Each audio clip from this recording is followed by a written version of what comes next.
Well, howdy, howdy, howdy. Nearly Senior Citizen here. Greetings, boys, girls, and all of our non-binary friends, and welcome to this, a brand new day, in which, yes, I am still suffering from, and in fact, more so all the time, suffering from demotivational depression. Thumbs up for that. I'm not quite sure why all of it is hitting me so hard. I mean, part of it is just plain biochemical.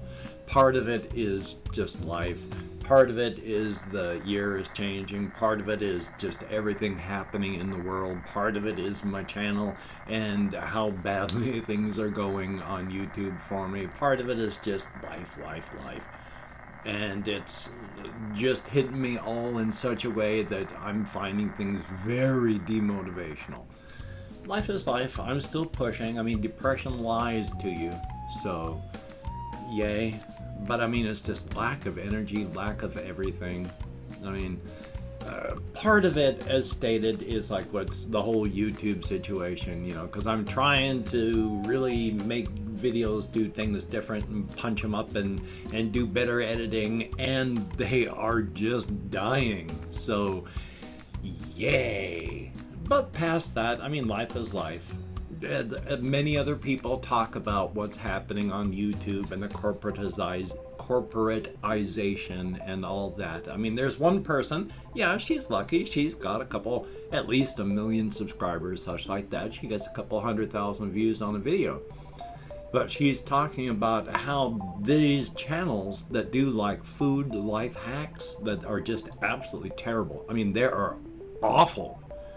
But because these channels are part of large conglomerate groups that don't just have 1 or 10, but sometimes hundreds of YouTube channels, each of these conglomerates, hundreds of channels, and each of them daily pumping out a couple videos a day. In some cases, they're just taking from other smaller YouTube creators and just stealing their stuff. But in a lot of cases, because nobody's watching the smaller people anymore because of the huge conglomerates like that, they're just having to cannibalize each other without any real new stuff put in. So it's a struggle. If you don't have money, you're gonna be struggling. But that's the way it's been for everything always. It's just we've really hit that now. If you're a corporation with money or you have anything with money, you're going to likely do well. And if you're not, life is life. So struggling, but life is life again, you know. Again, as well too, that's the way it's been throughout most of history. You know, it's the 1% of people get all the recognition and rewards, while the 99% of us struggle and fight just for the crumbs we get. Yay. Life is life. Still though, I'm trying to do as best I can, try to do what I can, staying creative as I can, thinking, pushing through the depression as best I can. So, thumbs up for that. Part of it, of course, is I am only partially medicated for some of my stuff. Some of it I'm not past therapy. I should probably get medicated for my depression on top of the ADHD meds, but right now I literally cannot even afford to pay for my ADHD meds. This is one of the big depressing parts about YouTube is I never got a lot of money out of YouTube, but I got some.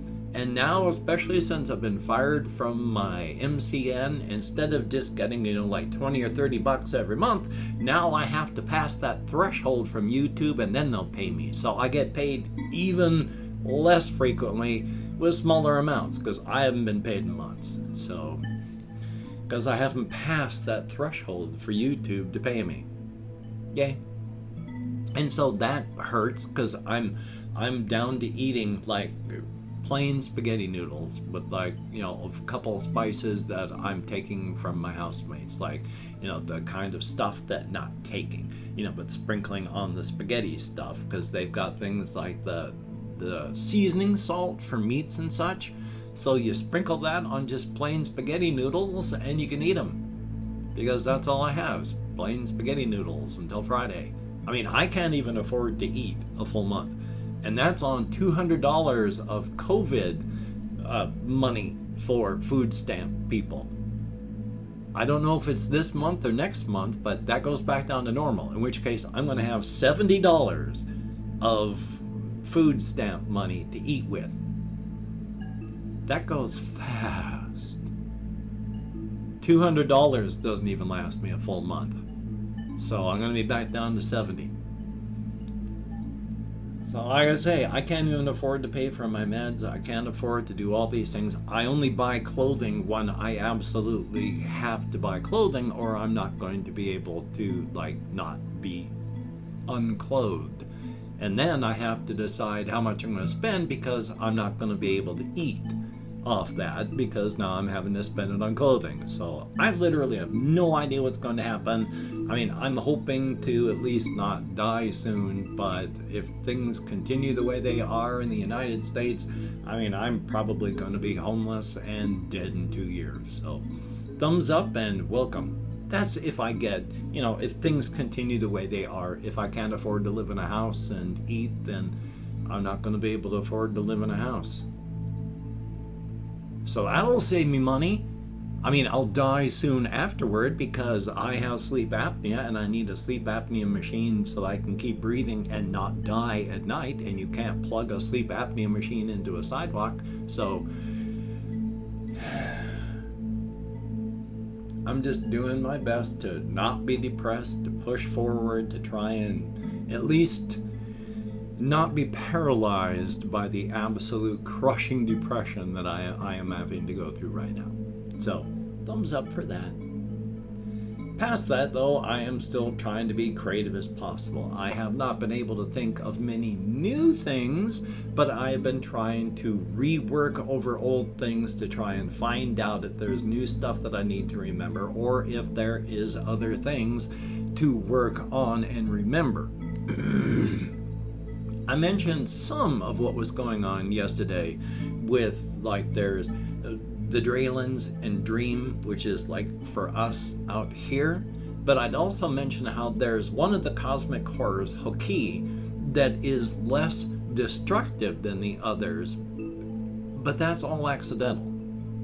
It was more of a loner on its own. Not isolated from, but just not hanging around from with its own family a whole bunch. And it was out close to where we are without being able to come into it when it discovered the Draylands. It did not know what it was. Now, I've mentioned before how the cosmic horrors had defining moments where they went from immaturity to maturity. And it was these defining moments that made them what they were. Like Gotzi Ray overcame overconfidence. Came to be a mess later on. That's a big story, but still. And there's like Beta Nera, like a fish type god thing.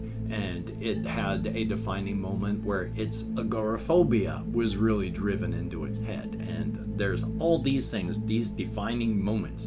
And one of them for Hoki was when it found this thing. Didn't know what it was very curious about it, and just started tearing its way in.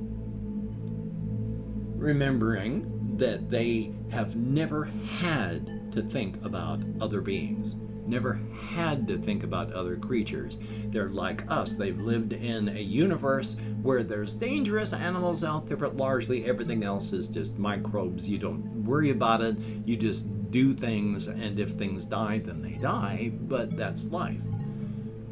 When it tore its way into this thing to find out what it was, there was a huge burst of outrage, pain, horror, and fear.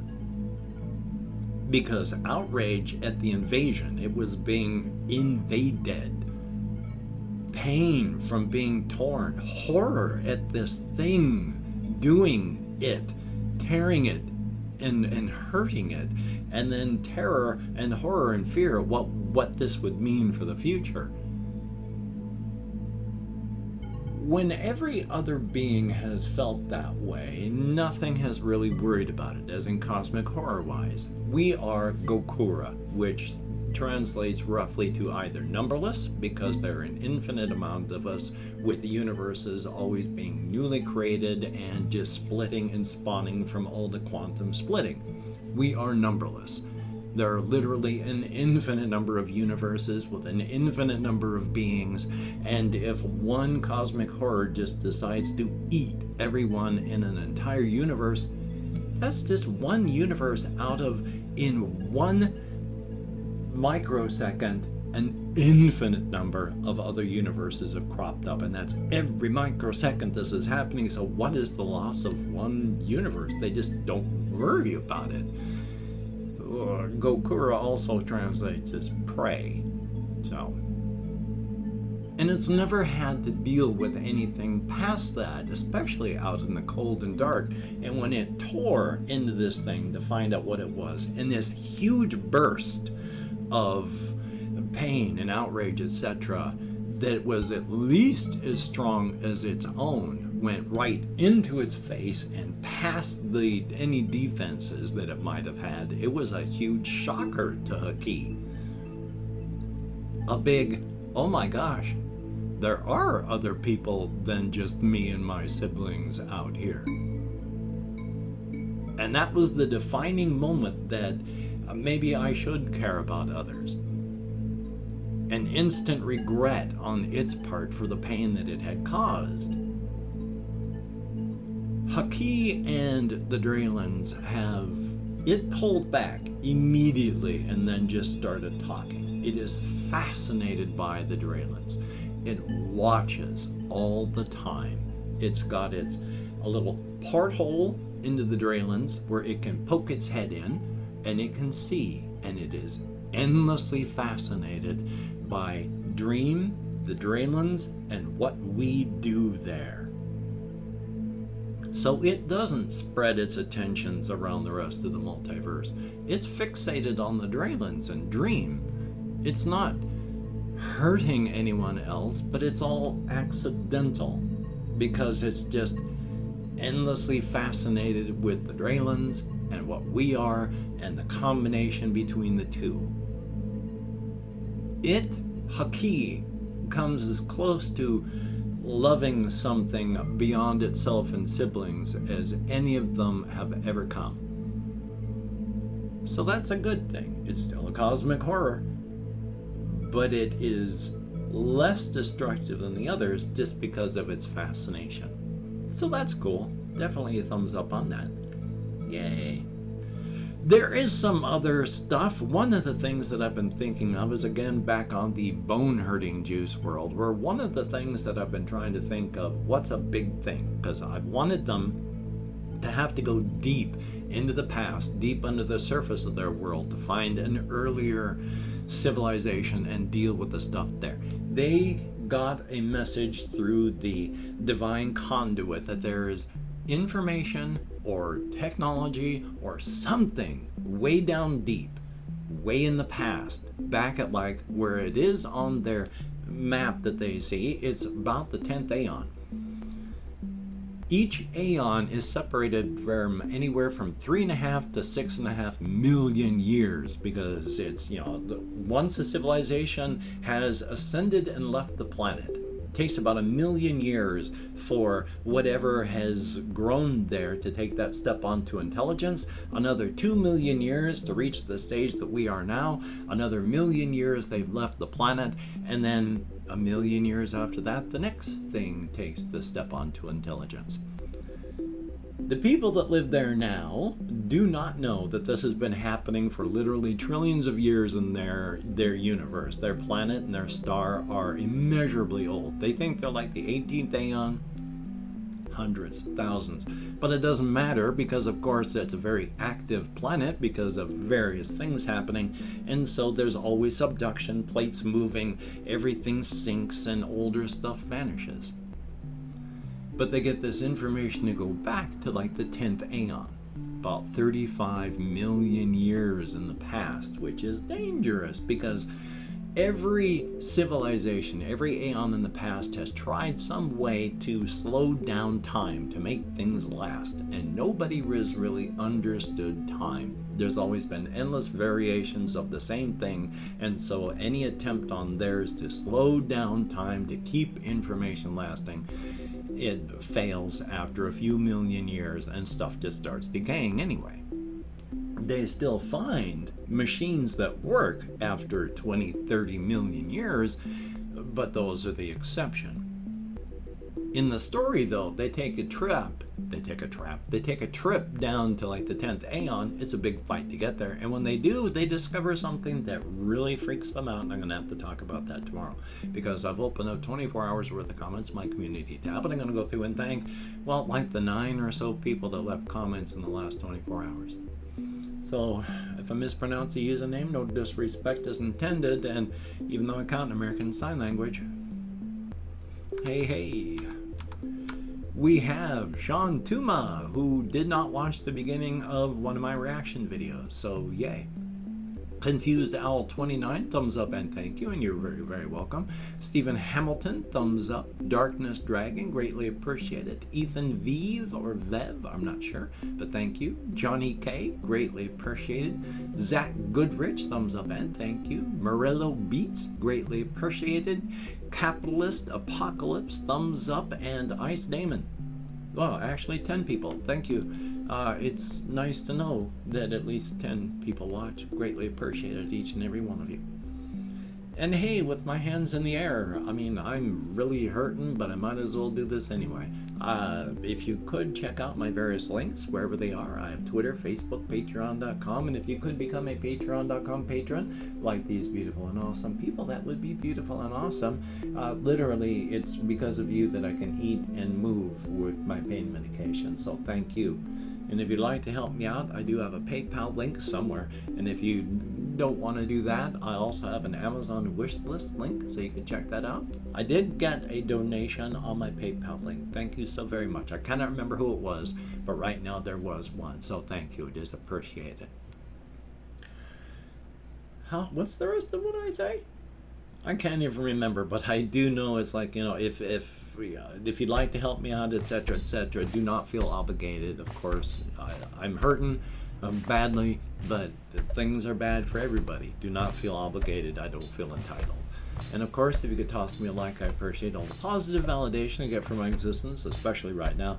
And if you could hit the notification bell on the subscription button, that would be cool. Greatly appreciated. I am so sorry I'm depressed. And of course, thank you so much if you've watched past the 30 minutes and you've gotten this far. It is greatly, greatly appreciated to no end. Definitely a thumbs up and thank you. I'm going to do my best to just not sink into total despair. I mean, I'm still wearing the glasses of depression because I'm on the roller coaster ride of depression. As soon as I can get off the ride, as soon as this ride is done, hopefully I'll be able to take those lenses of depression off and I'll be able to see things that I can do to help me stay less depressed. But until that time, the Covfefe bug is still raging around the world, especially here in the United States, where it's being treated as a political issue. And of course, the people who are treating it as a hoax, getting it, and dying from it, their base is saying, oh, wait, the hoax didn't kill them. They must have been put down by the left. So, things are great. Wear a mask when you go out. Try not to go out. Maintain your social distancing. Wash your hands. Try not to touch your face. Get vaxxed if you can. Get a booster when it's available. And you take care. Have a great day today. I will see you on the flip side. And really, that is a good thing, no matter how depressed you may be. Like me.